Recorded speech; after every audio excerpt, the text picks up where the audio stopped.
Pues gracias y bienvenidos a todas las personas que se quedaron para este panel. Entonces, para este panel vamos a contar con el apoyo de la licenciada María Victoria Meléndez, quien va a ir leyendo las preguntas para los panelistas que vamos a participar. Entre los panelistas tenemos a profesores que han participado en esta escuela y entre ellos está el doctor Enrique Pasos, que dio el curso, una parte del curso de modelos compartimentados determinísticos. También al doctor Juan Carlos Córdoba, que dio el curso de modelos basados en agentes, al máster Juan Diego Chang, que dio el curso de introducción a Machine Learning, también a la licenciada Vivian Torres, que dio el taller de análisis numérico, y voy a estar yo también, que les di el taller de programación. Entonces, los objetivos del panel son que el público comprenda mejor la interrelación de todos los temas tratados en esta escuela. También exponer la importancia de la toma de decisiones fundamentada en datos y en ciencia. También afirmar la necesidad de una actitud crítica, racional ante la información presentada por los diversos actores del contexto social, entre ellos instituciones mundiales, gobierno, medios de comunicación, academia, etc. También discutir la importancia de la integridad, fidelidad y oportunidad de la información.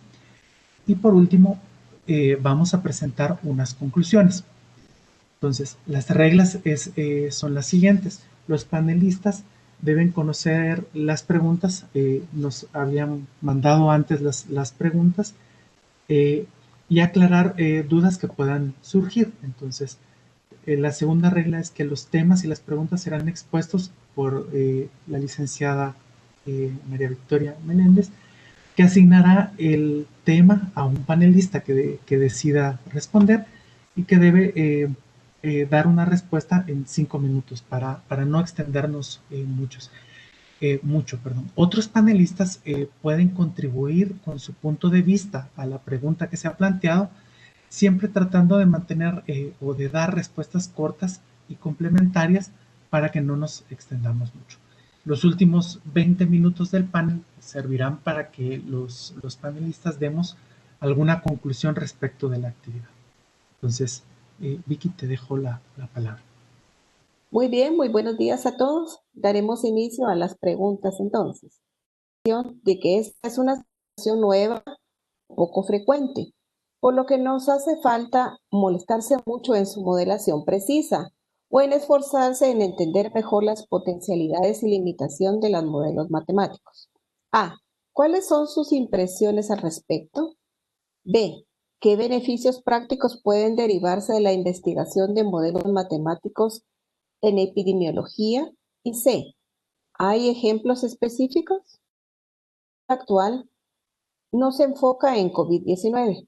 Podría dar la impresión de que esta es una situación nueva, poco frecuente, por lo que nos hace falta molestarse mucho en su modelación precisa o en esforzarse en entender mejor las potencialidades y limitación de los modelos matemáticos. A. ¿Cuáles son sus impresiones al respecto? B. ¿Qué beneficios prácticos pueden derivarse de la investigación de modelos matemáticos en epidemiología? Y C. ¿Hay ejemplos específicos? No sé cuál de los panelistas pueda responder a esta pregunta.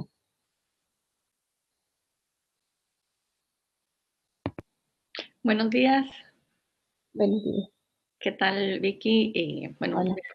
Me animaré a contestar muy breve y rápido. Que No sé cuál de los panelistas pueda responder a esta pregunta.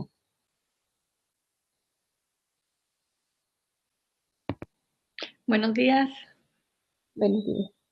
¿Qué tal, Vicky? Hola.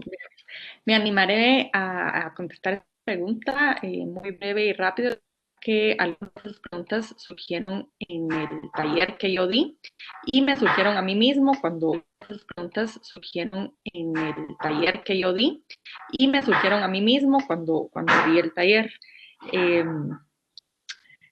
a mí me parece muy interesante que estamos ahorita por necesidad, viendo que todas estas potencialidades, los análisis matemáticos y todo lo que está relacionado a epidemiología matemática, por decirlo así, se puso de moda cuando di el taller. Eh, a mí me parece muy interesante que estamos ahorita por necesidad, viendo que todas estas potencialidades, los análisis matemáticos y todo lo que está relacionado a epidemiología matemática, por decirlo así, se puso de moda, no porque queríamos, pero se puso de moda queriendo moda, no porque queríamos, pero se puso de moda queriendo decir que a todo el mundo le interesó porque nos tenían dudas, tenían la pregunta. Creo que ya mucha gente en el mundo había hecho y estaba enfocándose en esta información, pero es muy interesante que esta información ahora dio el brinco que nadie en las matemáticas, creo que decir que a todo el mundo le interesó porque nos tenían dudas, tenían la pregunta.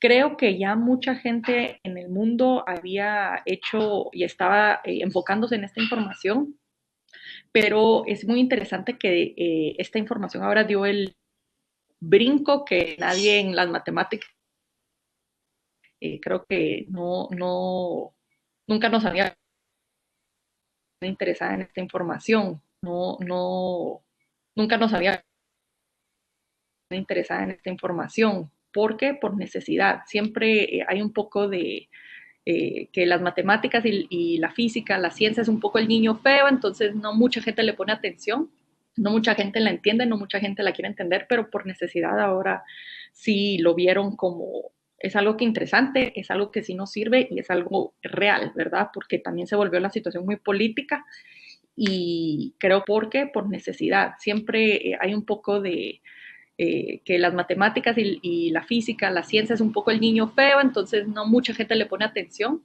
no mucha gente la entiende, no mucha gente la quiere entender, pero por necesidad ahora sí lo vieron como es algo que interesante, es algo que sí nos sirve y es algo real, ¿verdad? Porque también se volvió la situación muy política y creo que todos los que estamos en este ámbito reforzamos los conceptos y las que todos los que estamos en este ámbito reforzamos los conceptos y las ideas para que eso no sea político, sino sea verdad, que es lo más importante. De lo que ha pasado, digamos, específicamente este año, y me impresionó también que estos modelos matemáticos y mucha información, específicamente de algunos estudios en Estados Unidos, ya se venían dando, ya se venían haciendo, ya mucha gente había dado ideas para que eso no sea político, sino sea verdad, que es lo más importante.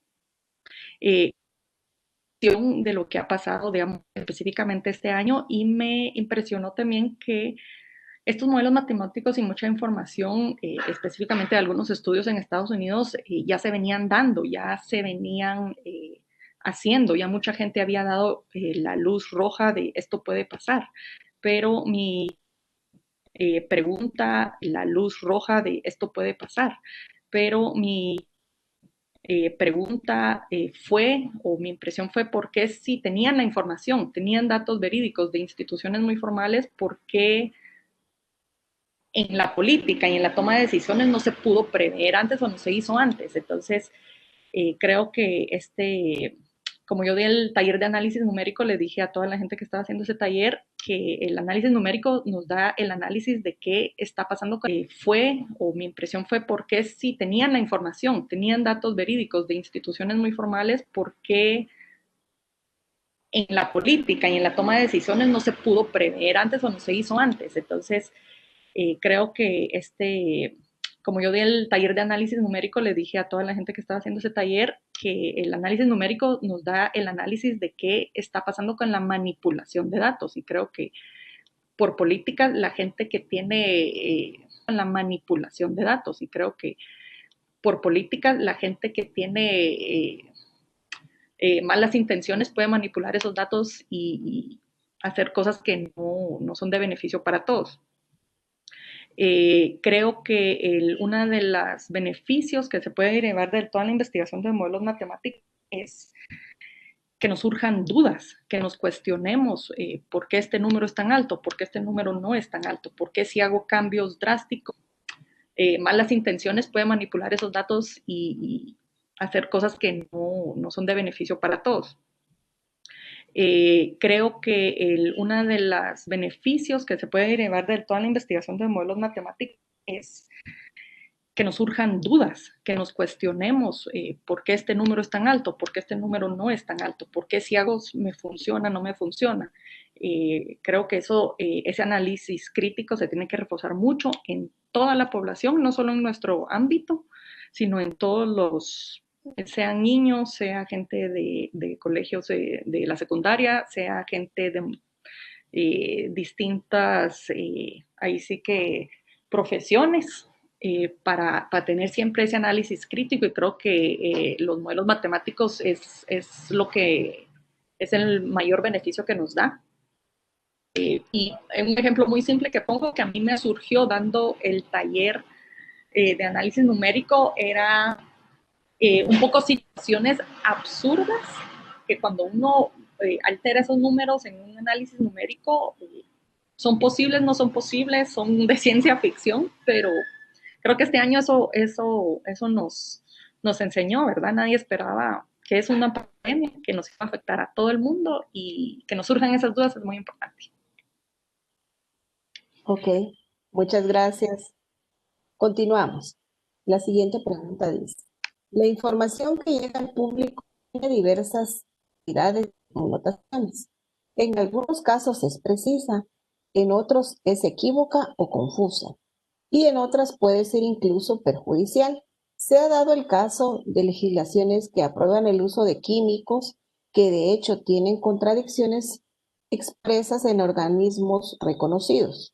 1. ¿Por qué cree que sucede esto? ¿Qué implicaciones tiene y cómo puede evitarse? Juan Carlos, adelante. Muchas gracias. Em, pues para contestar la pregunta, obviamente es mi opinión, pero creo que lo que pasa muchas veces es que, como decía la licenciada Torres hace un momento, hasta ahorita es que está entrando un poco de moda o en la sociedad en general tratar de ver cómo explicar o cómo recurrir a científicos o a la ciencia para poder tomar ciertas decisiones o para ver qué está pasando. Pero digamos que no es el común de los casos, y la mayor parte de la sociedad, no solo guatemalteca, sino que en distintos lados, no llevan, digamos, una administración pública o privada basada en datos y ciencia, sino que en buena medida están basadas en opiniones, digamos. Entonces, y por otro lado, en situaciones como esta, que realmente son atemorizantes, pues hay la necesidad o el deseo, digamos, de obtener una cura rápida. Entonces, creo que por un lado el público está eh, en desconocimiento de que hay formas de evaluar la situación y tal vez de actuar un poco más racionalmente. Y por otro lado, está muy dispuesto a escuchar soluciones rápidas, como que algo, un químico lo pueda, un químico en particular que no ha sido probado, pueda ayudarle, ¿no? Entonces, creo, por otro lado, también están otros movimientos más populistas, digamos, o más políticos, en los que quieren ofrecer una solución a la población para ganar algún tipo de beneficio político. Entonces, esta serie de cuestiones, esta mezcla entre una ansiedad, una credulidad y una tal vez falta de costumbre de utilizar métodos analíticos para analizar las situaciones, es la que propende a que ocurran estas cosas. Creo que, que es lo que podemos aprender de esto, y en parte es que sí existen herramientas que no son bolas mágicas, o sea, no son no son bolas de cristal que nos digan cuál es el futuro y tenemos que conocer cuáles son sus alcances, limitaciones para poder aplicarlas, pero, pero sí existen brújulas, digamos, para poder seguir un derrotero un poco más certero que simplemente la opinión o ser llevados por un interés político externo que no necesariamente está en conjunto o en coherencia con el bien común. Pero esa es parte de las esperanzas también de este taller, aumentar la conciencia de que las situaciones, aunque parezcan caóticas en algún momento, son la mayor parte de las veces sujetas a un análisis. El análisis no es perfecto, pero da una herramienta para poder evaluar, para poder comprender y tal vez también para poder actuar.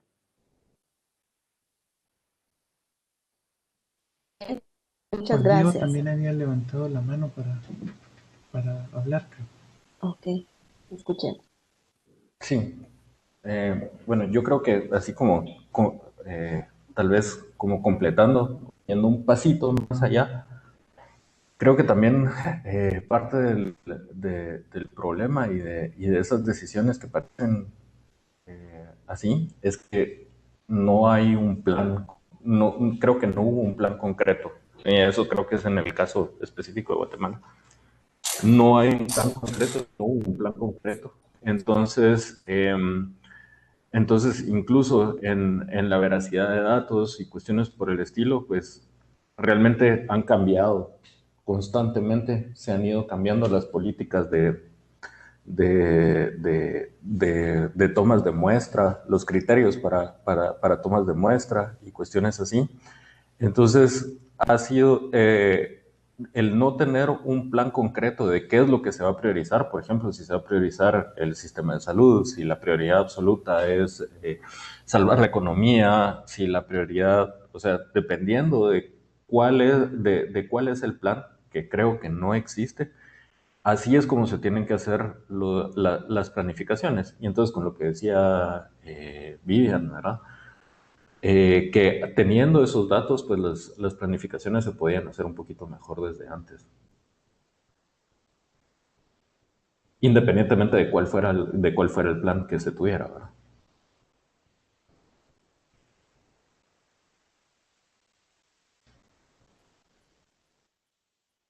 Ok, muy bien. Continuamos. La ciencia es un esquema de pensamiento que provoca comprender un fenómeno de manera objetiva y plausible, acceder y controlar su evolución. Sin embargo, a la luz de nuevos datos, las formulaciones originales de la hipótesis o teoría pueden variar y pueden dar la impresión de que como que dice una cosa, dice otra.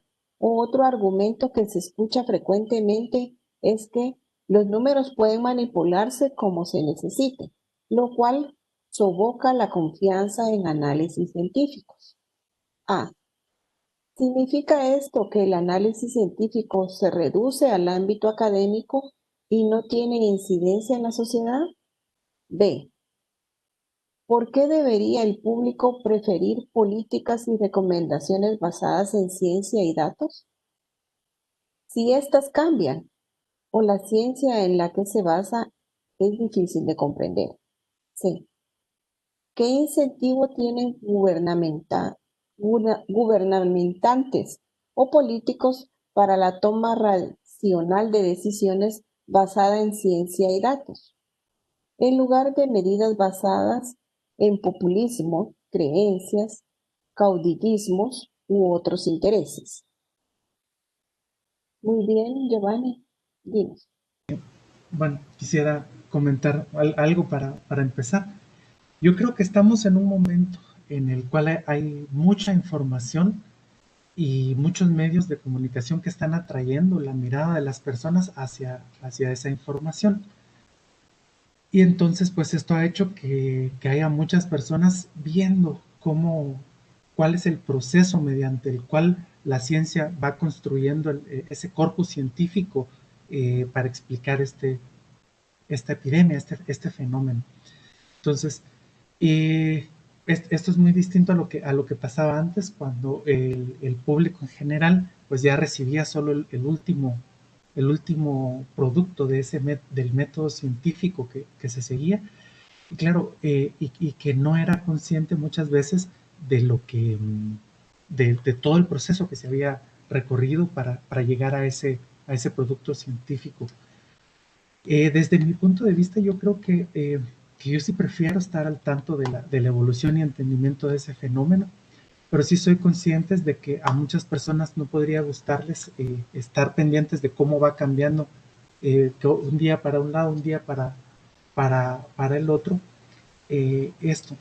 En cuanto a lo de las políticas, creo que sí se debería preferir hacer políticas basadas en ciencia, porque estas van a estar basadas en observación, en análisis de datos, en conclusiones que se puedan ir sacando de esto. Y que esas políticas pues podrían ser preventivas de modo que nos den un margen de maniobra, un margen de acción.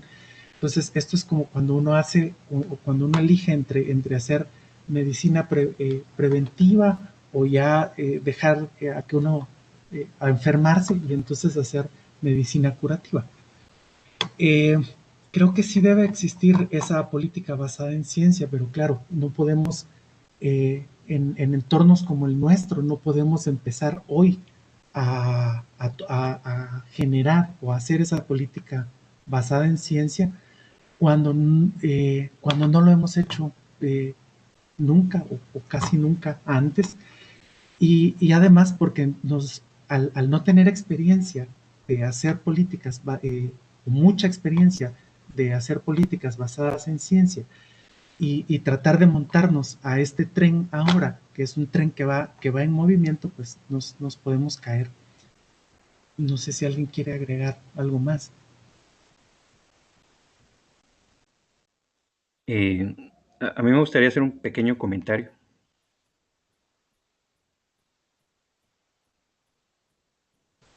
Habla, Enrique. Sí, Dale. concuerdo totalmente, ¿verdad? Yo creo que una de las cosas que debemos tener claras es que la ciencia es, hasta donde sabemos, nuestra mejor herramienta para enfrentar este tipo de amenazas, como, pues en este caso, una pandemia. Em, y luego, una vez que estamos claros en que es nuestra mejor herramienta, también debemos distinguir que esta, nuestra mejor herramienta, a veces no da las respuestas que uno quisiera, es decir, un sí o un no contundente. Entonces, uno también tiene que aprender que hay preguntas a las cuales no se puede responder con total certeza, ¿verdad? Como hace unos meses, ¿no? La gente decía, ¿cuándo se va a dar el pico de la epidemia? ¿Verdad? Y hacer una estimación de esas está sujeta a mucha incertidumbre. No porque la ciencia sea mala o incompleta o que vaya a cambiar en el futuro, sino que el tipo de problema que uno está abordando presenta ya desde la información inicial mucha incertidumbre. Entonces, lo mejor que uno puede hacer, pues, es dar un rango amplio en donde ese pico se iba a dar, ¿verdad? No podía uno decir tal día va a ser el día de contagios máximos, por ejemplo. Entonces, ahí yo creo que es importante tener en cuenta que la ciencia no siempre le va a dar a uno respuestas con ultra precisión, sino que depende mucho del problema que uno trate de abordar y de la información disponible, uno puede dar una respuesta precisa o, en todo caso, una estimación que mejor se ajuste a lo que uno está tratando de responder, ¿verdad? Solamente eso. Sí, también, solo agregando a lo que decía Enrique, también los modelos matemáticos al final no son una bola de cristal, ¿verdad? Sino que son proyecciones, no predicciones, eso traté de decir durante el curso, ¿verdad? Porque proyectan si que el escenario va a seguir siendo el mismo que como venía siendo, ¿verdad? Y pues, como pudimos ver aquí, pues las decisiones y las medidas que se iban tomando iban cambiando también. Entonces eso también va afectando y parte del objetivo también es ese, ¿verdad? Es proyectar qué es lo que pasaría si no se toman decisiones. Y la idea es que se tomen decisiones basadas en esas proyecciones que cambien el curso de lo que está sucediendo, ¿verdad? Yo quisiera agregar algo, porque aquí en esta pregunta hablamos mucho de, o se habla de estos argumentos, de los números no se pueden manipular, del populismo. Creo que estoy de acuerdo con lo que dicen, lo que estamos hablando todos, pero a veces me surge la pregunta de, nosotros hemos tenido pues, un, una vida en nos interesa la ciencia, hemos practicado, hemos tenido este pensamiento crítico, nos sigue interesando. ¿Cómo le hacemos llegar a la gente que va a creer en estos populismos, que va a caer en esta trampa de manipulación de datos para hacerles ver, así como dijimos, ¿verdad? Cómo hacer que ellos vayan en la misma dirección de la brújula, porque creo que ese es el mayor reto y por eso se dan esas situaciones, porque hay mucha gente a la que no se les ha enseñado cómo hacer ese pensamiento crítico, por qué, en qué razones es absurdo ese número, en qué esas razones no, en qué contexto, y creo que pues no, es más un reto hacerles enseñar a todos los que no estamos en este ámbito y por eso creo que fue una buena este, esta exposición que hicimos todos para bastante gente en varios campos, porque creo que ese es el mayor reto. La gente, gente que puede manipular los datos o sabe manipular los datos se va a aprovechar de ese grupo y creo que es donde tenemos que hacer más esfuerzo para llegar a esa gente y hacerles ese pensamiento crítico de cómo va la cosa y por qué.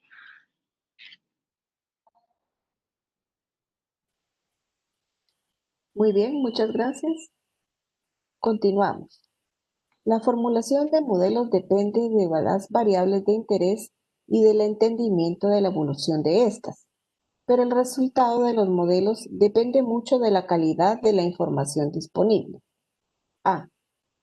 ¿Cómo distingue datos buenos y datos malos? B. ¿Qué debe buscar el público para convencerse que los datos y las conclusiones que se le presentan son fidedignos? Los primeros y confiables, los segundos. ¿Alguien nos puede comentar? Bueno, yo Ok, creo que adelante. en este contexto pues tenemos esto de los datos buenos y los datos malos. Creo que tenemos que estar conscientes también de que buenos o malos son los únicos que tenemos. No tenemos otros. O sea, si nosotros pretendemos usar otros datos, van a ser seguro más inventados que los que tenemos. Tampoco quiero decir que sean buenos, ¿verdad? Y esto de cómo se distinguen los datos buenos y malos, pues es realmente difícil. Creo que hay que tomar en cuenta un montón de consideraciones, ¿verdad? Eh, que haya un subregistro es innegable, lo hay, pero creo que hay bastantes evidencias en el sentido de cotejar con otros datos, con otras fuentes de datos, ¿verdad? Que no sean precisamente los datos que buscamos, pero que sí están relacionados. Como por ejemplo, se puede buscar en las bases de datos del RENAP cuáles son, cómo son las muertes, ¿verdad? Cómo se van registrando las muertes y las causas de las muertes. Se puede ver que, por ejemplo, qué pasaría si tenemos un cambio respecto al año 2018 y 2019, ¿verdad? Debería de haber picos que no aparecían que no aparecían en esos años y que aparecen ahora. Y esos cambios de mortalidad pues nos podrían ir indicando a ver si coinciden con los picos de la epidemia o no coinciden con los picos de la epidemia. Ese tipo de cosas sería lo que podría permitirnos ver si los datos son buenos o malos. Después creo que nadie tiene una fórmula mágica como para saber a quién hay que tomarle muestra y a quién no, sobre todo con las restricciones que tenemos económicas, ¿verdad? Que no se pueden estar comprando tantas muestras. Entonces, ese tipo de cosas creo que son las que son importantes, y luego también escoger un modelo teórico y ver si es más o menos, va más o menos de acuerdo. Luego, comparar con otros países no me parece lo más razonable. ¿Por qué? Porque las formas de tomar muestras en cada uno de los países, las medidas que se toman en cada uno de los países son diferentes. Y luego quería hacer una última observación, que creo yo que ahora, en este momento de la epidemia, tomar, eh, hacer un análisis a nivel nacional para ver cómo va evolucionando los infectados, creo que ya perdió un poco el sentido, porque todos los departamentos están en un momento distinto de la epidemia. Entonces, creo que es más conveniente hacerlo por departamento. A nivel municipal, tal vez los datos son demasiado erráticos, hay demasiado ruido estadístico, pero tal vez a nivel departamental se puede hacer un análisis un poco mejor y, por ejemplo, empezar a hablar de segundas olas más por departamentos que a nivel nacional, ¿verdad? Eso sería. Yo solo quisiera agregar también un pequeño comentario. Justamente, Juan Diego acaba de decir, no hay un método único, por ejemplo, para saber qué datos son buenos o qué datos son malos, o cuáles sí tomo y cuáles descarto. Ahí realmente, esa yo creo que es una de las habilidades que los científicos ganan precisamente con su entrenamiento y con la experiencia. Em, y pues como decía, o sea, no es que haya un método, ¿no? Pero digamos una guía que uno podría tomar es tener en mente de que pues uno trata de explicar el fenómeno de una manera coherente, ¿verdad? Y por ejemplo, en un mundo ideal, todas las fuentes de datos deberían contarnos la misma historia, por ejemplo.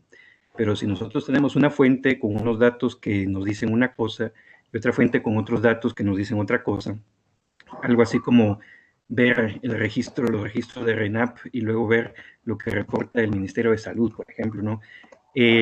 Si las dos cosas coinciden, por ejemplo, los conteos coinciden, pues eso le da a uno una cierta certeza de que los datos no son tan malos. Pero si los dos dijeran cosas diferentes, ¿verdad? Los conteos fueran muy diferentes, entonces pues ya uno empieza, ¿no? O uno de los dos están malos o los dos están malos, y tratar de buscar más fuentes u otras maneras de tratar de averiguar, ¿verdad? Cuál es la verdad y qué es lo que está falso. Pero no hay justamente un método único ni una fórmula mágica para hacer esto, ¿no? Es un proceso de realmente sentarse a pensar y ingeniárselas, ¿verdad? Para ver, tratar de discriminar, ¿no? ¿Cuáles son los mejores datos que uno puede consultar, ¿verdad? Únicamente. Adelante, Juan Carlos.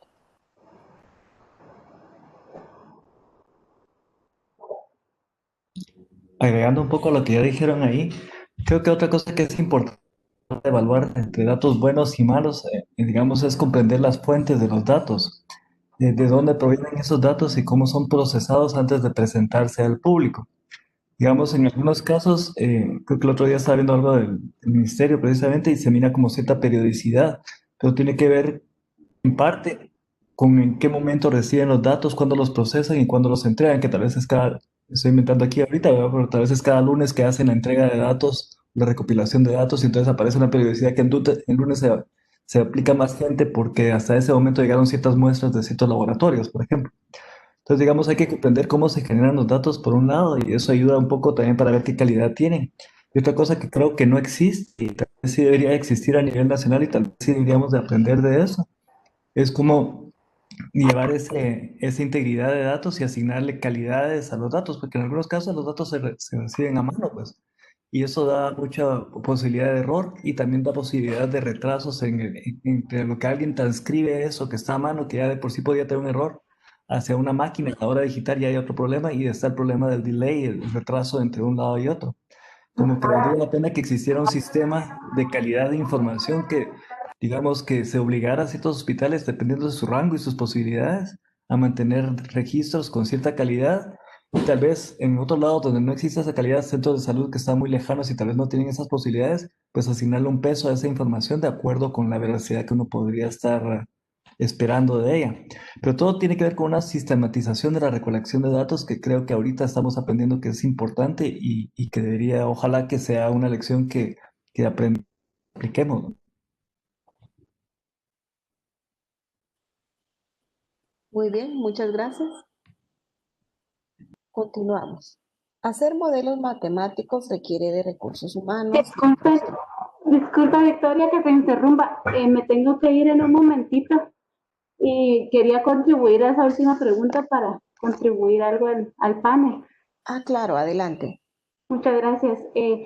No sé si todos estaban en el curso de metaanálisis, pero mi profesión es epidemiología en infecciosas. Y volviendo al tema de calidad, que era la pregunta de datos, y enfocada en COVID y en la pandemia. Creo que lo que mencionaban los compañeros anteriores, creo que era Juan Diego o Enrique, es cierto. Nos quisiera hacer y transmitir a todos que los datos en un brote, no solo de enfermedades, no son solo X o Y, son cambios, son datos que cambian día a día. La gente se infecta, la gente empieza a mostrar síntomas, la gente se recupera o empeora, la gente fallece por una u otra razón. Cambian en segundos los datos. La magnitud de datos que ha venido a generar una pandemia para Guatemala no solo ha desbordado los sistemas de atención, también los de información. Y lo que mencionaba Juan Carlos. Cuando se trata con tanta incertidumbre como ocurre en cualquier campo, es una facultad de los científicos, creo yo, aprender a lidiar con esas incertidumbres. Muchas vienen, algunas son corregibles en el momento, otras no, como decía Juan Carlos, ocurren desde la captación de los datos. ¿Cómo lidiamos con esa diferencia de calidad nosotros como científicos al final del proceso, verdad? Los datos están siendo capturados incluso en una pandemia, son capturados por personas que están funerarias, cementerios, hospitales, personas en la comunidad, electrónicos, a mano, y entonces hay diferentes métodos de captura de datos. Entonces, primero es considerar cómo se están generando esos datos, cómo se están capturando, cómo se están transmitiendo y cómo se están publicando esos datos. Con COVID, naturalmente, todos los datos tienen incertidumbre. Es un virus nuevo, nadie sabía su periodo de incubación, nadie sabía su periodo infeccioso. Entonces también el público y como parte de científicos debemos poder educar a la gente en que está bien cambiar, los datos cambian. Realmente no sabemos cuánta inmunidad hay para este virus porque no hemos vivido lo suficiente con este virus, solo sabemos que tiene cuánto tiempo lo hemos conocido. Entonces, se puede evaluar, yo creo que como científicos debemos evaluar, primero considerarlo en el diseño y ser transparentes sobre la calidad de datos con los que estamos trabajando.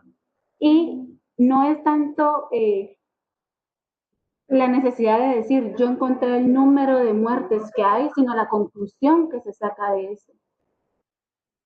Va a haber una cantidad de muertes mayor a la que la población puede tolerar, va a haber una muerte mayor de muertes que la morgue puede procesar, y eso me informa ya la acción. No es si el número es 100 o 50, está por arriba de una capacidad que me permite a mí como vigilancia epidemiológica actuar, como gobierno actuar, y esa es la necesidad de los datos.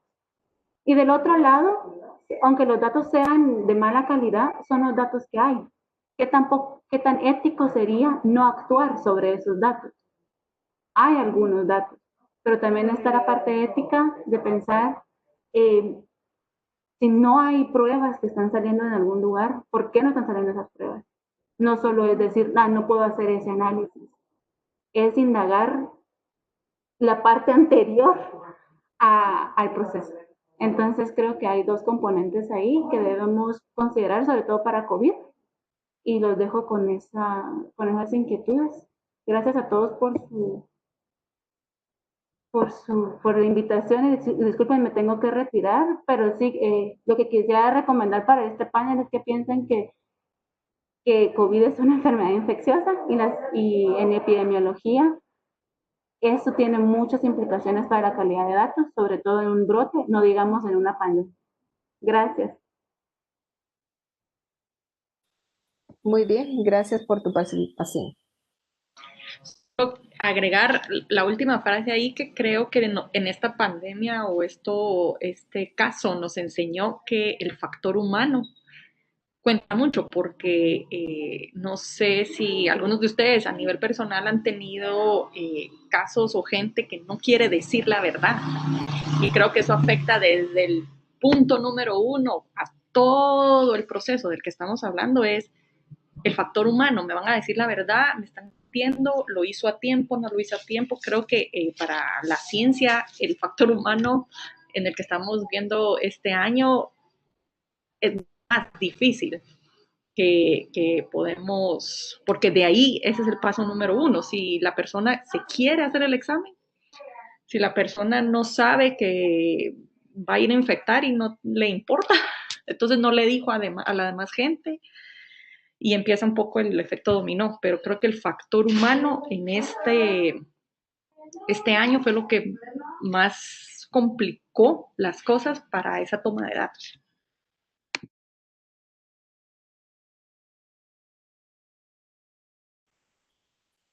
¿Algún otro quiere participar? Continuamos. Hacer modelos matemáticos requiere de recursos humanos, de infraestructura física y formas efectivas de interacción. ¿Considera que existe suficiente infraestructura humana en el país para proporcionar resultados útiles en la determinación de políticas o planes para superar condiciones excepcionales como la presente pandemia? ¿Cree que la academia comunica efectivamente sus resultados y que llegan y son considerados por tomadores de decisiones? ¿Hay una infraestructura adecuada para realizar investigación? ¿Por qué debería invertir el país en esto?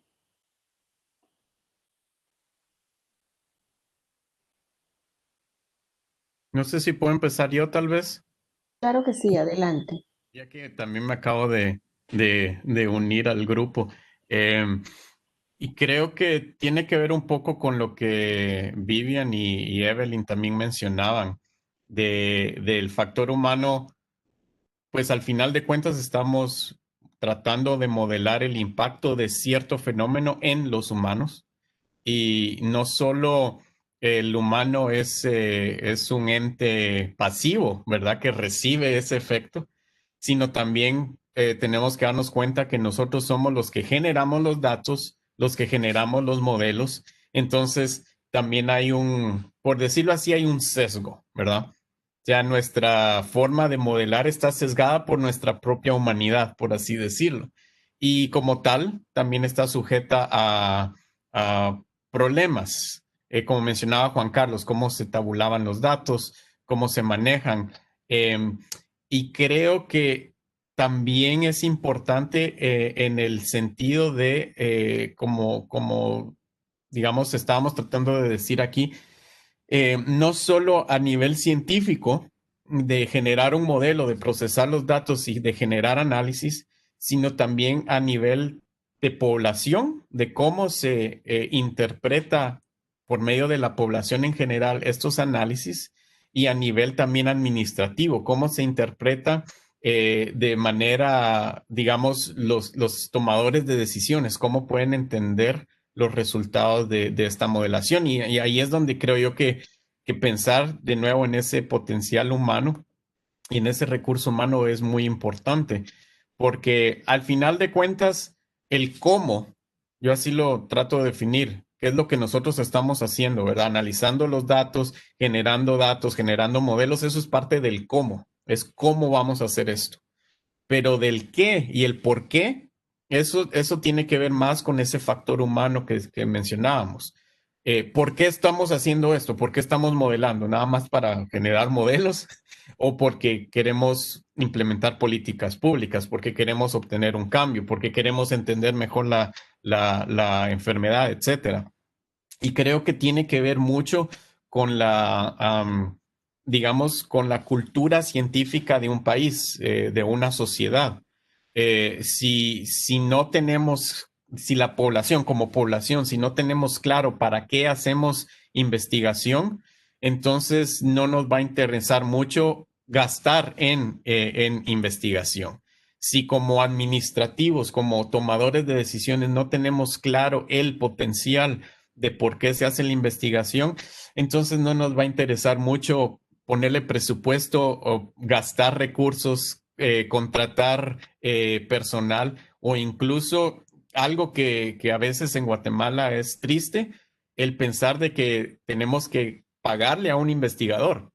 O sea, muchas veces, como muchos de los compañeros que están acá, creo que la gran mayoría de nuestras investigaciones, por así decirlo, son ad honorem, es por puro amor al arte.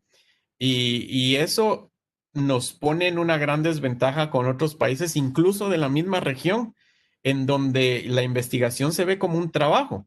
No es un acto de caridad, es un trabajo. Y eso repercute también en la calidad misma de esa investigación. Si yo como investigador, que soy un ser humano, tengo que decidir entre hacer una investigación que tenga posiblemente un impacto nacional o ir a dar clases o dar una consultoría que me van a pagar y tengo que mantener a mi familia, pues muy patriota puedo ser yo, pero necesito también pagar la escuela de mis hijos, pagar la comida de mi casa, pagar la renta, etcétera, etcétera. Entonces creo yo que ahí el factor humano es muy importante, pero viene dentro del por qué hacemos investigación. Si ese por qué la población en general, los tomadores de decisiones no lo tienen claro, entonces creo que eso no se va a lograr traducir a presupuesto, que al final de cuentas, eh, como mucha gente dice, donde uno tiene su presupuesto es donde tiene sus prioridades. No podemos decir de que la investigación es una prioridad si no hay presupuesto para investigación. Eso no es coherente, ¿verdad?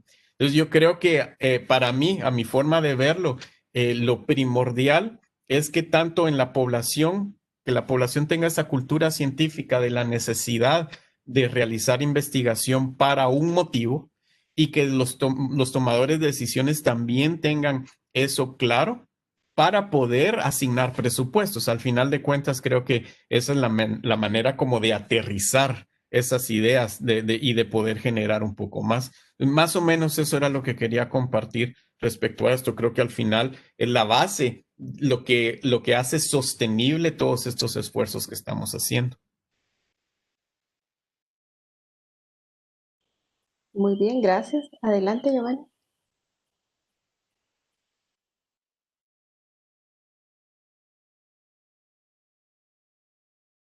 Estás en mute, Giovanni.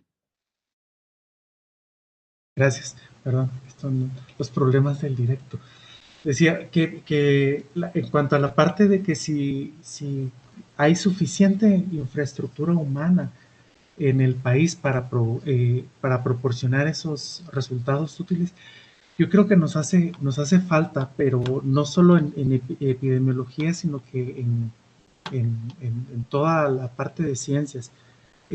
Hay un estudio que realiza UNESCO en donde toman el equivalente en horas en científicos contratados para hacer investigación.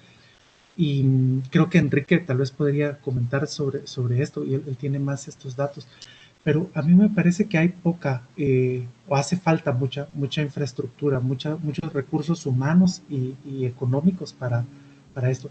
Sin embargo, también creo que estamos, o sea, que el que esté llegando a este fenómeno de una segunda ola en muchas partes del mundo también está haciendo que la gente se dé cuenta de que sí es cierto que se había dicho que iba a haber o que podía haber una segunda ola y que entonces esto pues vuelve a traer la mirada de las personas hacia esa ciencia, hacia esos científicos que hablaron sobre esta segunda ola. Y claro, pues esto podría atraer a más personas a querer aprender cómo fue que se hizo esto, o a otras instituciones a querer invertir en científicos que sepan entender cómo un fenómeno tan complejo como una epidemia puede, puede ser descrita de una mejor forma. Entonces, sí, yo creo que hace falta infraestructura, pero creo que en situaciones como esta, pues permite o da una motivación para fortalecer la estructura. Ya, gracias. Muy bien, no sé. ¿Quiere comentar? Sí, creo que Adelante. es evidente que sí hace falta infraestructura y solo haciendo una comparación. Según tengo entendido, el tablero del Ministerio de Salud que presenta los datos, ¿verdad? El monitoreo de los datos, creo que lo hizo una persona y creo que lo alimenta otra persona. Entonces, básicamente entre dos personas están haciendo esto. Y si nosotros comparamos con el equivalente, digamos, en Brasil, creo que aparecen como 40 nombres o más, todos, todos o profesores universitarios o doctores en epidemiología o doctores en matemática epidemiológica o doctorandos. Entonces, sí, ¿que hace falta? Sí, seguro, hace falta, ¿verdad? Y eso que estamos hablando de Brasil, no me quiero imaginar cómo será la situación en Alemania, en Japón, en China, etcétera, etcétera. Entonces, claro, sí hace falta gente, hace falta infraestructura, hace falta... o sea, creo que todos los que aquí hemos trabajado desde algún modelo lo trabajamos desde nuestras computadoras personales, ¿verdad? Esta gente pues tiene acceso a una infraestructura mucho mejor, ¿verdad? Eso sería. Muy bien. Juan Carlos, Yo, también querías aportar. sí, sí, gracias. Yo quería agregar un par de cuestiones aquí. Digamos que lamentablemente sí nos encontramos con que eh, no tenemos una cultura científica generalizada. Eh, Creo que los medios tampoco ayudan mucho en este caso porque la mayor parte de noticias científicas que ocurren son sobre trivialidades, lo que ponen en la prensa o en la radio sobre noticias son aquello que creo que piensan que el público puede digerir y no es algo que sea muy importante. Entonces, también en lugar de trasladar un poquito de conocimiento, lo que traslada es una sensación de que la ciencia solo sirve para buscar cosas que superfluas, digamos. El tipo de cuestiones que no atrae a la gente, porque la mayor parte de la gente sí vive su día a día, pienso yo, y en su día, como decía Pedro, pues lo que importa ahorita es sobrevivir, tener que comer, cómo alimentarme, cómo vestirme, cómo tener un techo. Y si no veo que la ciencia y las noticias que recibo por de la ciencia, por los medios, me reporten algo directamente, pierdo interés en ese tema. Entonces creo que ahí es una labor que las universidades son las que están llamadas un poco a iniciar esa extensión de la ciencia para que la sociedad comience a ver en carne propia, digamos, los beneficios que tiene, digamos, de tomar decisiones racionales. Eh, no digo que no se haga ahorita en alguna medida y no digo que no haya necesidad de mucho más esfuerzo en eso y más presupuesto, pero creo que es importante que no se, digamos que la ciencia, especialmente si queremos que nos lo financien y que vean los beneficios que tiene que ser visible también y visible de una manera que le interesa al público que lo va a financiar, que es digamos, la sociedad en general. Y esa es una de las áreas donde en parte divulgación sirve bastante, pero en otra parte, digamos, proyectos concretos o cuestiones concretas que puedan ayudar a mejorar la agricultura aquí sin tener que comprar semillas de Monsanto o de otra parte, o o sistemas de irrigación o cuestiones, dar publicidad a eso y dar cierto énfasis a la conexión entre la ciencia y el día a día del ser humano que a final de cuentas paga sus impuestos y es el que va a ayudar a contribuir ahí, o los empresarios que eventualmente van a ver que tal vez sí resulta mejor contribuir o contratar gente acá en lugar de comprar tecnología. Pero no es una cuestión del corto plazo, siento yo que realmente es una cuestión de largo plazo y creo que sí vale la pena que las distintas instituciones que crean conocimiento acá, pues tomen un enfoque un poco pragmático respecto a cómo se ve eso que están haciendo y cómo afecta eso directamente a la sociedad y digamos estar dispuestos también a ver cómo hacer ciertas encuestas o investigaciones para ver cuál es la opinión del público sobre lo que se hace. Tal vez no conocen lo que se hace en las universidades, esa es una cuestión. O tal vez sí lo conocen y consideran que simplemente no vale la pena. O sea, no le interesa en absolutamente nada. Pero ese tipo de respuestas, aunque sean dolorosas, digamos, es el tipo de cuestiones que hay que indagar para poder después decidir cómo voy a orientar mis esfuerzos y cómo voy a convencer a ese público de que sí es importante invertir en eso. Y no es una labor de convencimiento retórico, es una cuestión puramente práctica. Sí, sí funciona. O sea, digamos, si uno mira cómo invierten en investigación y en desarrollo en varios lugares, entonces en los países desarrollados, digamos Japón, Alemania, Estados Unidos, lo que uno mira es que la gran cantidad de dinero que va a investigación y desarrollo viene de fuentes privadas. O sea, y no son fuentes altruistas necesariamente, ¿verdad? O sea, producen productos que son generalmente, pues tienen alguna utilidad y mucha utilidad en muchos casos a los seres humanos, pero aún cuando Siemens hace máquinas, por ejemplo, de resonancia magnética, no lo hace por hacerlas gratis, pues, o sea, las hace porque ve una oportunidad económica ahí en parte. Pero invierte en investigación y en desarrollo porque sabe que si logra hacer máquinas mejores, esas máquinas van a ser compradas porque la gente invierte en salud. O sea, efectivamente es parte del asunto. Pero si uno mira, digamos, países en Latinoamérica, resulta que la mayor parte de la investigación está dada por las universidades.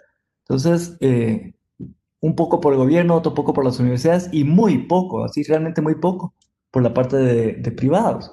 Entonces, esa es una de las cuestiones que está diciendo, bueno, aquí los que están haciendo investigación son las universidades, pero de alguna manera esa investigación, primero es poca, en tamaño es pequeño, eh, aunque en proporción es grande, digamos, de todo el pastel de cuánto se gasta en investigaciones, la mayor parte la sostienen las universidades en nuestra región.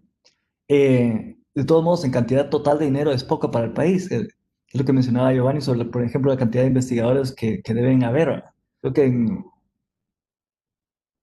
que estamos muy por debajo de lo que realmente debe ser. La única excepción, tal vez en la región, es Costa Rica, donde Costa Rica tiene un poco más el porcentaje interno, el porcentaje del PIB que se utiliza para investigación es un poco más que en la región, que el promedio de la región acá. Y además la inversión en Costa Rica está como 33% entre gobierno, universidad y privados. Entonces da la impresión de que hay políticas ahí porque el número pues, se ve muy cercano al 33%. Entonces da la impresión de que hay políticas en Costa Rica que propenden a que haya un tipo de asociación entre estas entidades. Pero aquí sí tenemos que repensar cómo se hace eso, cómo se logra convencer al público, pero no convencer a través de la palabra, sino que de la acción, de que la investigación sí redunda en beneficios prácticos para la sociedad. Y no estoy en contra, digamos, de hecho estoy a favor, pues, que, digamos, investigación en general viene a aumentar, pues, el acervo cultural y de conocimiento mundial. Pero en nuestros países hay que tomar en cuenta que nosotros estamos en desarrollo y en muchos casos tenemos índices de pobreza muy altos.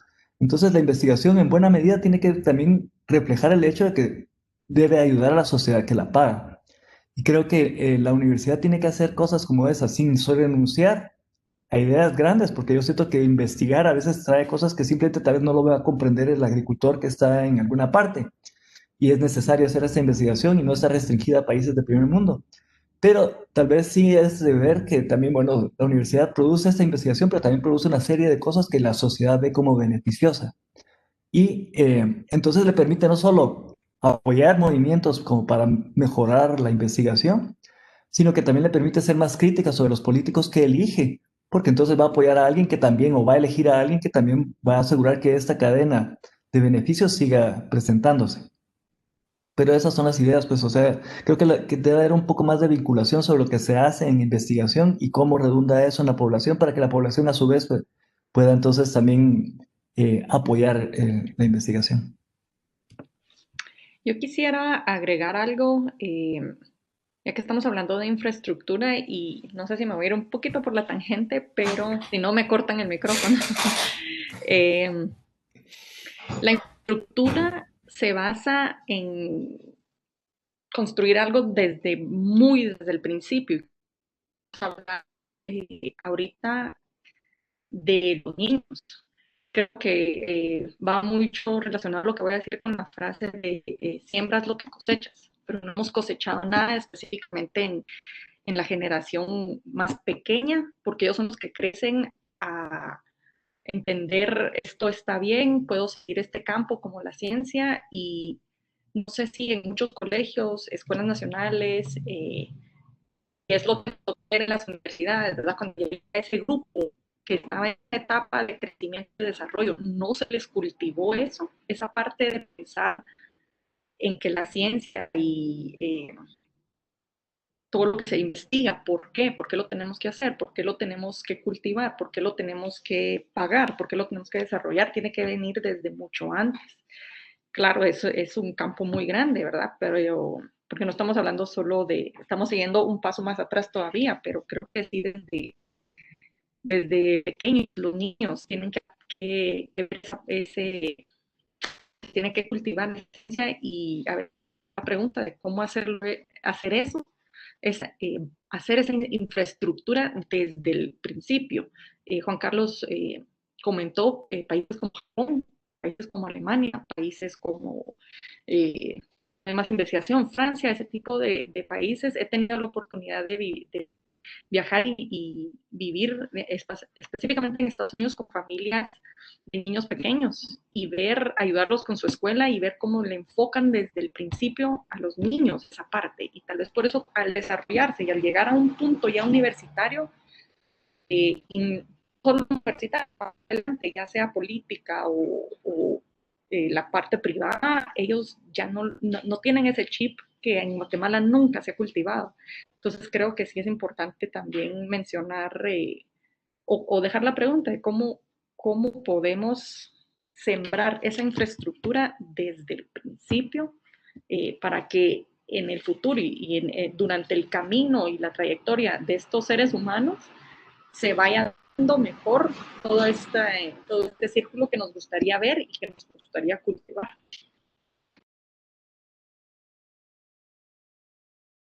Quisiera tal vez agregar algo cortito con respecto a lo que dice Vivian, porque yo creo que es justamente lo medular de todo este asunto para tener un cambio que realmente sea efectivo.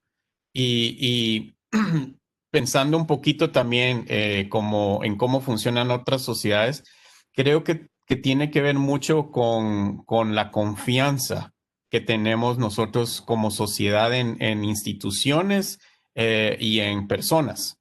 Al final de cuentas, creo que nuestra sociedad es muy desconfiada. Somos desconfiados sobre todo de todas las personas que tengan cualquier tipo de representación de poder. Creo que tanto, no sé, historial de corrupción nos ha hecho desarrollar eso, ¿verdad? Y pues en nuestra vida diaria siempre andamos ahí a la espera de ver quién quiere tratar de tomarnos ventaja, quién quiere aprovecharse de nosotros. Somos muy desconfiados.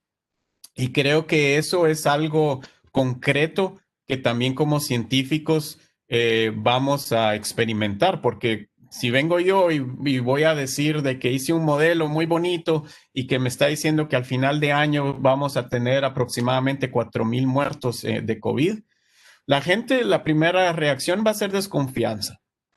Tal vez los que van a confiar van a ser los más allegados, incluso dentro del mismo gremio de científicos. No sé si ustedes lo han notado, pero dentro de los mismos físicos, matemáticos, ingenieros, médicos, etcétera, somos desconfiados, ¿verdad? Si no conocemos a alguien y aparece diciendo algo por ahí, la primera reacción es, no, esto no me suena. Si lo conocemos, tal vez tal vez, ¿verdad? Dependiendo si nos cae bien o mal.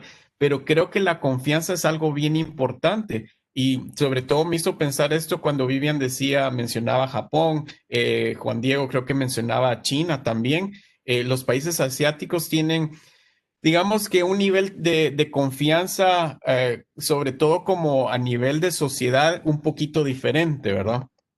Que no tenemos tanto en nuestras sociedades occidentales, aunque tal vez, digamos, Canadá y Estados Unidos también trabajan un poquito más ese nivel de confianza. Aquí en Estados Unidos la confianza es como lo principal, ¿verdad? Por eso cuando uno viene a Estados Unidos le preguntan, ¿usted tiene intenciones de derrocar al gobierno? Y confían en que uno va a decir la verdad. La confianza es bien importante. Nosotros en Latinoamérica nos burlamos de esa confianza. Y creo que incluso nos burlamos hasta de más, ¿verdad? En donde nosotros pecamos de desconfiados a nivel general. Y creo que recordando un poquito lo que decía Juan Carlos, hace unos 5 años creo yo que hicieron una encuesta en México sobre la percepción de los científicos respecto a la población en general y no salió muy positiva que digamos. O sea, la población en general no veía como con buenos ojos a los científicos, sino los veía con una cierta desconfianza. Entonces yo creo que también eso no creo que sea culpa del ambiente científico, sino que es una realidad en la que estamos embebidos dentro de una sociedad desconfiada, en la que no confiamos en políticos, no confiamos en cualquier persona que esté en un puesto de poder. Tenemos que darnos cuenta que como científicos estamos dentro de un puesto de poder intelectual, por así decirlo, no porque nos creamos más que todos, sino porque tenemos cierto entrenamiento, ¿verdad? Y tenemos cierto expertise en esta área. Y entonces quiera que no nos pone dentro de una élite. Y esa élite desde el punto de vista de la población se puede ver con cierta desconfianza. Y creo que eso es algo importante de notar, de aceptar y de ver cómo se puede promover. Como decía al principio, estoy totalmente de acuerdo con Vivian, que eso se inculca desde nuestras bases educacionales más, digamos que más tempranas. Sin embargo, ahí vemos otros problemas que son mucho más difíciles de atacar, ¿verdad? Pero de nuevo, creo que una de las palabras claves es confianza y al final de cuentas, las relaciones humanas creo que en general se basan en confianza. Y ahí pues es otro detalle, si podemos ganarnos o tenemos que dar confianza, creo que es algo también complicado. De acuerdo, Solo, muchas gracias. ¿Alguien solo una más cosa, quiere Pedro. participar? Sí, solo una cosa, Pedro.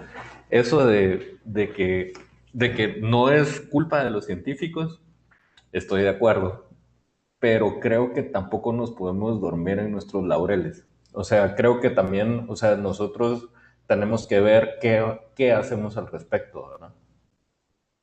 O sea, solo quería agregar esa pequeña parte, ¿verdad? Muy bien. Continuamos con la siguiente pregunta. Tenemos una pregunta muy interesante. ¿Qué hemos aprendido y estamos aprendiendo de esta pandemia?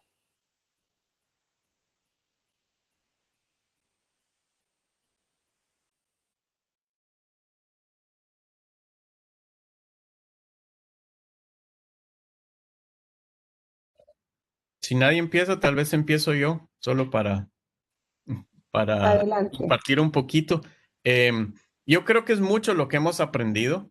En lo personal, creo que he aprendido mucho, de hecho, de ese factor humano.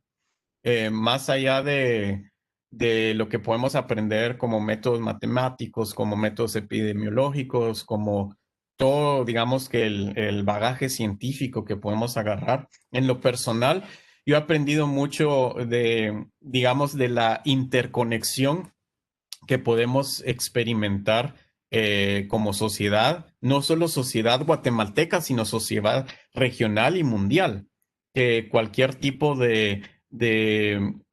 digamos que, de fenómeno que pueda afectar a una parte del mundo ya no está aislado. Es casi como un equivalente del dichoso efecto mariposa, ¿verdad? Los sistemas climáticos son muy caóticos en ese sentido, que un pequeño cambio al otro lado del mundo puede desencadenar tormentas de este lado. Y creo que a nivel de comunicación y de interacción humana, nuestras sociedades ya se están volviendo un sistema complejo en el sentido de sistemas dinámicos, en donde tenemos que un tweet de alguien en China puede desencadenar incluso cambios en la bolsa de valores en Estados Unidos. Cualquier tweet o post en Facebook sobre el pandemic, ¿verdad? Alguien que dice que todo esto es una mentira y no sé qué, va a tener repercusiones en gente en Europa o en Latinoamérica, donde dicen, sí, todo esto es mentira, no vamos a usar una vacuna, etcétera, etcétera, y cuestiones casi que un poquito delicadas, diría yo. Entonces, para mí en lo personal, tal vez solo como para iniciar la discusión, diría que me ha enseñado lo complejo que se está volviendo los sistemas humanos. Y complejo de nuevo en el sistema, en el sentido de complejidad. Estamos teniendo muchos más niveles de interacción, muchos más sistemas retroalimentados, y eso genera este tipo de reacciones en donde se amplifican mucho las cosas, se pueden generar incluso hasta oscilaciones. Tenemos no sé si ustedes han visto que hay a veces videos que se vuelven virales, que fueron virales hace 5 años. Ya estamos experimentando hasta ese tipo de ondas estacionarias en la esfera virtual, ¿verdad? Para mí creo que descubrir eso ha sido bastante importante. Y tal vez la otra parte que como, digamos, no a la hora de modelar, sino a la hora pues nada más experimentar todas estas cuestiones de la pandemia que he descubierto yo en mi trabajo y en general hablando con gente, son las grandes disparidades que tenemos. Creo que tal vez muchos de nosotros estábamos conscientes de ellas, pero tal vez no estábamos conscientes de qué tan grandes son. Sobre todo a la hora de dar clases en educación, vemos que la disparidad es enorme. Solo el acceso a un teléfono con cámara es una gran disparidad que podemos experimentar en muchos lugares. Entonces, para mí creo que esas dos cosas han sido como las más importantes que he descubierto.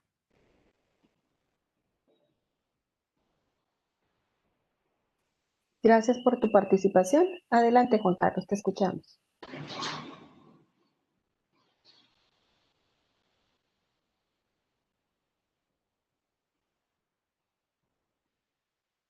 Juan Carlos tiene el micrófono apagado.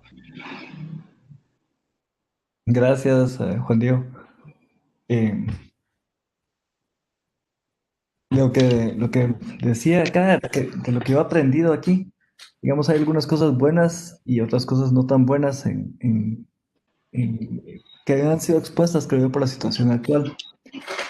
De las cosas no tan buenas, siento yo definitivamente, es que por un lado se comprende que es una situación nueva y que a todo el mundo agarró digamos que relativamente desprevenido, pero para cuando la situación empezó a hacerse crítica o realmente experimentarse en el país, ya había pasado por otros países y digamos que no habíamos aprendido mucho sobre lo que pasó en otros países para empezar a tomar acciones o decisiones. En parte, tal vez por nuestra pobreza, pues, o sea, tal vez realmente no tenemos ciertos recursos para actuar, pero, pero cada vez que hay una noticia sobre corrupción o sobre cuántos millones se encuentran o se desvían, uno empieza a dudar que esa sea realmente la causa principal, porque si hay dinero para desviarse de unas formas, seguramente hay dinero para poder colocarse en el lugar correcto, ¿no? Entonces, creo que esa es una de las cuestiones que estamos ahí, que no estamos preparados o no aprendemos de alguna manera lo que pasa en otras partes, como que estuviéramos en una cápsula eh, separado del mundo. Y tal vez es un poco la actitud, porque yo me recuerdo que cuando ocurren esas sequías, por ejemplo, en Camotán o en otros lados que lamentablemente afectan al país cada cierto tiempo, recuerdo haber oído en una cuestión de radio, el entrevistador le estaba preguntando a un lugareño qué pensaba. Y el otro le contesta algo así como que, bueno, sí, es una situación difícil, pero ya Dios sabrá qué es lo que pasa y que no sé qué. Y yo me quedé pensando, digamos, las creencias religiosas que uno pueda o no mantener, lo que refleja es una actitud de que el problema no es mío, el problema es de alguien más y alguien más lo tiene que resolver. Y la verdad es que no es así, ¿verdad? Digamos, la resolución de problemas requiere la participación activa de todos los que están involucrados en ese problema. Entonces, incluso acá, digamos, está mucho aquello de que lo que el gobierno decida y muchas veces el gobierno tiene que colocar tal vez toques de queda o medidas que parecen drásticas en cierto momento, cuando realmente debería ser la población que también entendiendo cómo funcionan las cosas un poco más y tal vez después de recibir la comunicación también toma cierta responsabilidad sobre la solución de estas cosas. Y eso ahí nos falta trabajar mucho, o sea, que nosotros veamos que no somos responsables y que alguien más tiene que ser responsable de lo que está pasando. En algunos casos, efectivamente, la responsabilidad reside en alguien más, pero en esos casos, digamos, que afecta a todo el mundo y es un fenómeno biológico, debo asumir mi propia responsabilidad y también a conducirme con, diría yo, con responsabilidad también, ¿verdad? No tratar de contagiar a alguien más, no salir si no debo hacerlo porque entiendo por qué es el asunto, no porque me lo están imponiendo.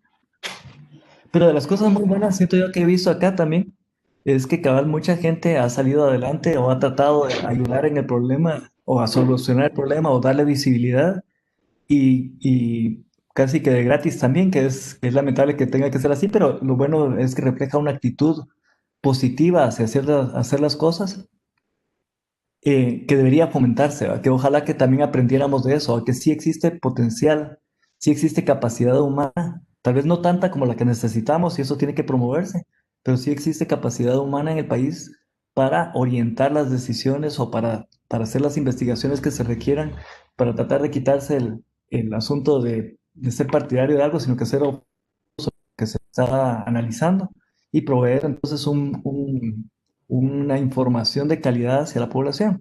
Entonces creo que eso es bueno, indica que tenemos el potencial, solo que hay que explotarlo y hay que fomentarlo. Y esas son mis conclusiones, mis observaciones respecto a la pregunta. Muchas gracias. ¿Alguien más desea comentar?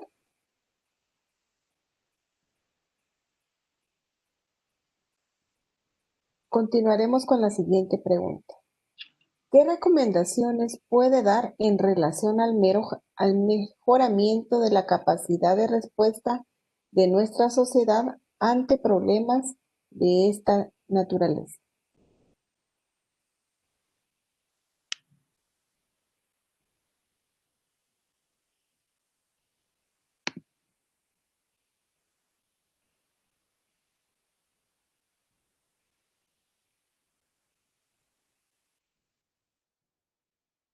Creo que aquí es donde necesitamos a un médico, ¿verdad? En el panel, porque, o sea, creo que también si hay algo que relacionado también un poco con la pregunta anterior y con esta, es que zapatero a tus zapatos, ¿verdad? Entonces, creo que las recomendaciones, tal vez nosotros podríamos dar algunas recomendaciones como para mejorar la infraestructura de la respuesta, de cómo hacer el monitoreo de datos, cómo hacer los modelos, ese tipo de cosas. Pero ya creo que atrevernos a dar recomendaciones sobre la infraestructura hospitalaria, incluso sobre cómo se toman las muestras. O sea, nosotros podríamos decir así como, bueno, tal vez tomen más muestras en este lugar o en este otro lugar, pero aquí creo que sí es más recomendable que un médico lo haga y bueno, lástima que Evelyn se tuvo que desconectar, ¿verdad? Eh, Luego, en cuanto digamos ya, en cuanto a la mejora de la capacidad o de cómo, o de cómo formar, pues eh, creo que nosotros tenemos que tomar una parte, o sea, tenemos que hacer un examen de conciencia nosotros, ¿verdad? Y que tenemos la suerte de poder hacer ciencia y preguntarnos por qué lo estamos haciendo. No por qué desde un punto de vista tanto personal, sino que, o sea, por qué y sentarnos e incluso dialogar entre todos, ¿verdad? ¿Cuál es el objetivo de hacer ciencia en Guatemala o de desarrollar una academia en Guatemala, ¿verdad? Creo que nos toca hacer eso y creo que cuando nosotros tengamos ese objetivo claro, vamos a poder venderlo mejor, porque creo que hemos estado vendiendo muy mal el producto, ¿verdad? O sea, no digo que el producto sea malo, creo que se han hecho cosas en la academia muy buenas, pero creo que no nos hemos sentado realmente como gremio, ¿verdad? A plantearnos por qué es que lo estamos haciendo y para qué lo estamos haciendo. Eh, o sea, ¿será que, por ejemplo, algo más o menos reciente, la creación de la Escuela de Ciencias Físicas y Matemáticas, va de acuerdo con esa visión que tenemos? O sea, creo, estoy seguro y espero, ¿verdad? Que la Escuela de Ciencias Físicas tenga una visión de por qué se creó y para qué se creó, pero ¿será que esa visión va de acuerdo con algo de todo el gremio? Creo que todo el gremio no se ha puesto de acuerdo en cuál es el objetivo. Y creo que es algo importante que nos ayudaría a vender mucho mejor el producto y así pues conseguir también mejor presupuesto o incluso que sea atractivo eh, para un financiamiento privado que hablaba, no recuerdo si Juan Carlos o Pedro.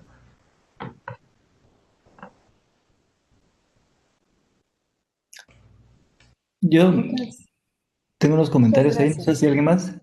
Sí, adelante, dime. Em, sí, yo tampoco me atrevería a decir sobre capacidad hospitalaria o sobre cuestiones así directamente porque no es mi campo. Pero creo que sí hay un par de cosas que mencionar que podrían ayudar, digamos, a la capacidad de respuesta como país o como sociedad ante distintas situaciones especialmente inesperadas. Digamos, nosotros producimos como país en las distintas universidades, pues gente que sale de nivel de licenciatura y muchas de estas personas eh, también van a hacer doctorados o van a hacer maestrías a otra parte del mundo.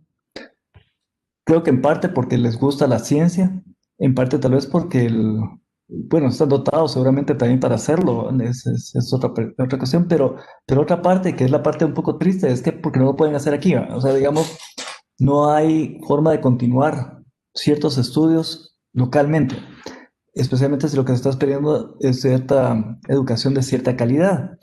Entonces, a nivel de doctorados y de maestrías, pero principalmente a nivel de doctorados, creo que estamos débiles en la región, al menos en Guatemala. Entonces, la gente se va. Pero el problema con el que la gente se va también es que generalmente no regresa. O sea, no todos regresan al país. Y la razón por no regresar al país es que el país no ofrece ciertas condiciones que resultan atractivas para las personas que se fueron. Pero principalmente, creo yo, la posibilidad de continuar haciendo sus investigaciones y contribuyendo en los campos en los que son buenos. Entonces, de todo el montón de gente que estaría disponible para proveer algún tipo de respuesta o apoyo, tenemos un porcentaje que son los que mantienen contacto con el país, otro porcentaje que son los que viven en el país y otro porcentaje más pequeño tal vez que son los que nunca vivieron, no son del país, pero de todos modos contribuyen. Pero a lo que voy es que de todos los que podrían jugar el partido, estamos contando con muy pocos porque los demás están jugando partidos en otras partes porque nosotros no proveemos una cancha adecuada. Y creo que eso es algo que sería de interés, tal vez. No es una cuestión de corto plazo, pero sí es una cuestión de ver a largo plazo cómo el país puede invertir efectivamente en que estos talentos permanezcan y digamos, realmente realicen beneficio, no solo al mundo por su actividad, sino al país localmente, ¿no? Entonces creo que esa es una de las cuestiones que debería pensarse también que el país pueda ofrecer puestos de trabajo, puestos de investigación y lugares donde puedan tomarse en cuenta estas medidas para gente que normalmente se va y tenga la atractiva de poder regresar, ¿verdad? Que no tengamos esa fuga de cerebros.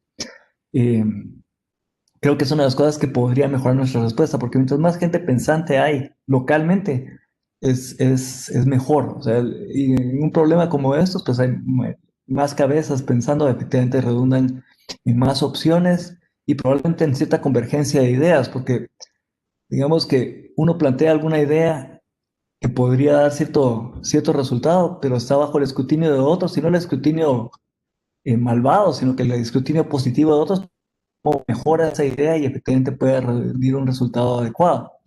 Pero cuando no hay suficiente masa crítica, digamos, bueno, se generan ideas, pero no pasa por ese colimado.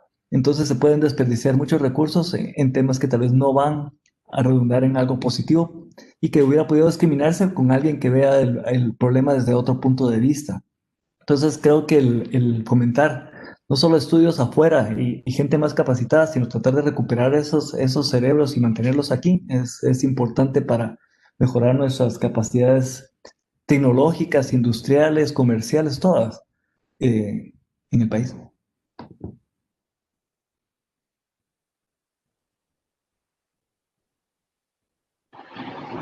Solo, perdón, quería aclarar lo de la Escuela de Ciencias Físicas y Matemáticas, que no tenía la misma visión que hacia que toda la academia en conjunto. Por si no quedó claro, o sea, a lo que me refiero es que no hay un objetivo de toda la academia en conjunto. Y entonces, obviamente, la escuela tampoco tiene hacia dónde, o sea, hacia qué objetivo en común ir, ¿verdad? Solamente. Yo quisiera agregar a lo que hemos hablado de esta pregunta, perdón, es que creo que podemos mejorar nosotros y está en el título de esta semana, de estas conferencias, la interdisciplinaridad que podemos hacer con otras profesiones. Creo que es importante, creo que es algo que nos ayudaría mucho como sociedad a, sí, tener nuestro círculo científico bien basado en los objetivos que tenemos, pero siempre no olvidar que nos tenemos que acercar a los que no son como nosotros, porque creo que eso es lo que nos va a complementar y los que nos va a ayudar a expander todo lo que necesitamos, ¿verdad? De todo lo que hablamos sobre yo sí creo que deberíamos de mejorar cómo acercarnos a toda la gente que no es científica, que no se cree científica, a los que no les interesa, cómo mejorar cómo caminar ese puente para siempre tener comunicación y que más gente en la sociedad pues tenga un poco más de seguridad sobre todo esto. Esa sería mi recomendación. Muchas gracias. Yo creo que vamos a pasar con las palabras del doctor Juan Carlos Córdoba para cerrar para dar por finalizada la escuela. Ok, muchas gracias. Pues primero que nada, gracias a todos por participar en esta escuela que organizamos. Creo que nuestros objetivos era precisamente aportar un poco con nuestra sociedad, tratar de involucrar a distintos grupos que no fueran necesariamente especializados en modelos matemáticos o en matemática para mostrarles las herramientas que estaban disponibles para que pudieran comprender un poco más y tal vez interesarse más en ese tema y en cierta forma también ver que no siendo perfectas son con lo que contamos realmente para hacer entre análisis, validación, comprensión y tomar acciones. Eh, y creo que fue una agradable sorpresa también ver la cantidad de gente que se inscribió para la escuela. Entonces, mi primer agradecimiento va para todas esas personas que estuvieron ahí. Pero el segundo, como parte del comité organizador que yo estoy representando en este momento, es a todas las personas que también dieron su tiempo de forma generosa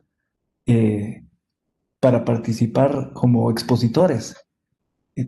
Tenemos todos están en la página, pero creo que están aquí también presentes o estuvieron aquí en ese momento. Vivian Torres, ¿cómo se llama?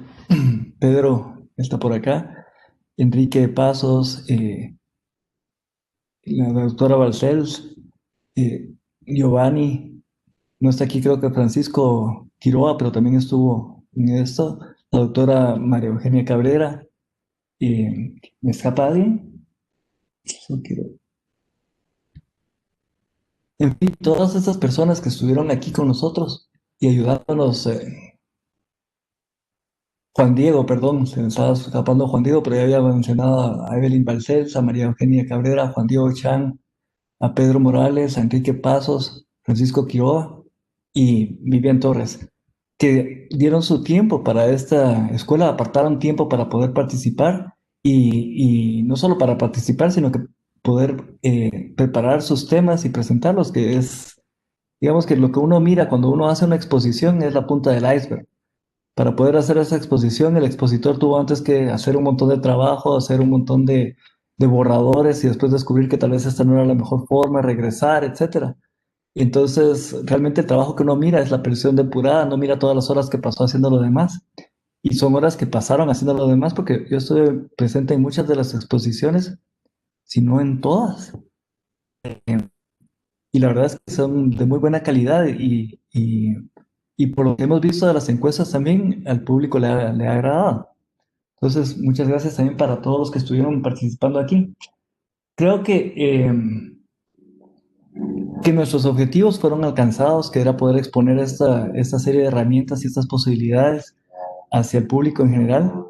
Eh, no vamos a saber directamente cuánta influencia tuvimos sobre esto, pero es una contribución que va hacia la sociedad y que creemos que es importante. Y como les digo, el hecho de que tanta persona haya asistido y se haya inscrito es un indicativo de que nuestro público tiene interés en este tipo de modelaciones.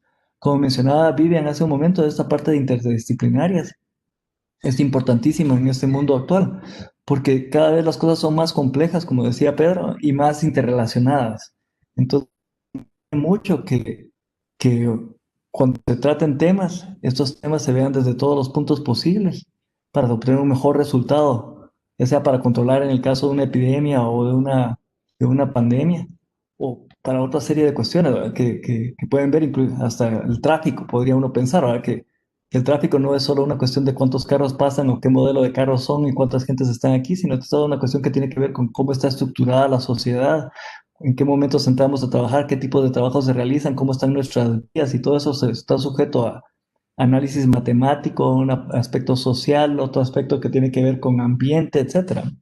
Entonces, esperamos que puedan asistir todos a la próxima edición de Modi. Uno de los formularios recogía exactamente cuáles eran los temas que podrían ser de interés de los asistentes. Entonces vamos a estar estudiando esos temas para ver cómo ofrecemos la siguiente edición el próximo año de este taller y pues contar con la participación de todos o más personas, porque mientras más grande sea esto, pues mejor. También quiero agradecer también el respaldo institucional que hemos recibido, porque eh, están colaborando aquí la Universidad de California en Santa Cruz a través del doctor Pedro Morales. También está colaborando ¿cómo se llama? Directamente dando respaldo institucional al evento. También está la Escuela de Ciencias Físicas y Matemáticas y la Escuela de Ingeniería Mecánica Eléctrica. Y esperamos que también esté ¿cuál es, Giovanni? La DAD, ¿no? A ver, Siempre se me es van las siglas de DDA, Dirección DDA, de Desarrollo. Ah, DDA. Ok, tenía las letras, pero no el orden. Es que si uno cambia el orden de las letras, construye otras palabras. Así que sí es importante. Pues realmente el apoyo institucional, pero que se le ha dado a este evento. Más adelante estaremos comunicando cómo van a recibir sus diplomas de participación todas las personas, eh, pero van a recibir diploma de participación por haber estado acá y respaldado por estas distintas entidades. Pues no me queda más que decir que creo que el evento fue exitoso, tanto en términos de quienes participaron en él como expositores, todos de alta calidad, quienes participaron en él como oyentes y audiencia, todos también de alta calidad, siento con mucho interés, en muchos casos muy participativos. El solo hecho de que las audiencias estuvieran entre 30 y pico y 40 y pico personas quiere decir que había interés, bastante interés, porque es un alto porcentaje con respecto a los que estaban inscritos también. Y pues espero poder verlos a todos en el próximo año. Y en nombre del comité de organización de Modi, pues doy por finalizada la actividad. Muchas gracias a todos.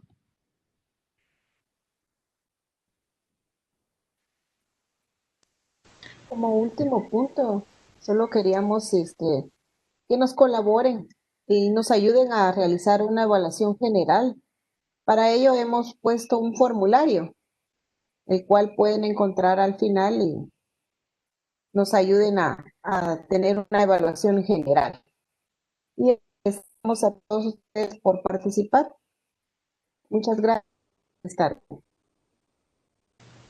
Feliz Buenas tarde. tardes, nos vemos.